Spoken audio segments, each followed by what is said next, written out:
खरं तर आपली क्षमा मागायची आपली लायकी नाहीये, पण तरी त्यांनी आपल्याला क्षमा मागावी. त्यांनी आपल्याला क्षमा मागावी. असा काय अपराध त्यांनी केलाय? अपराध काही केला नाही. कधी कधी ते आपण हितावर यावं म्हणून जरा कडक बोलले, पण ते कडक बोलल्यानंतर त्यांनाच असं वाटलं आपण हे कडक बोलायला नको होतो तरी बोललोय, पण तरीही ते आपली क्षमा मागतात. कडक बोलले हो, काय कडक बोलले? आता राग मानू नका, आता मी त्या अभंग सांगतो कडक बोलल्याची.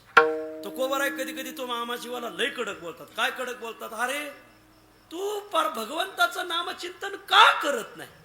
कलियुगातलं सगळ्यात सोपं साधन असताना तू नामचिंतन करत नाही, त्या अर्थी तू नक्कीच एका बापाचा नाही. आता तुम्हाला वाटत मी म्हणलं ना तुम्हाला राग येईल म्हणून.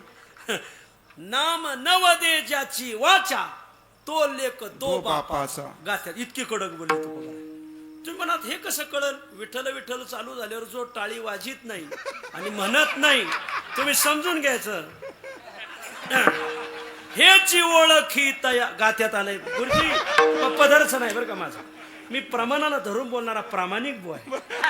हेची ओळखी तयाची खून जाणं अभक्ताची. हीच खून आहे. काय? विठ्ठल विठ्ठल चालू असताना जप करत नाही. विठ्ठल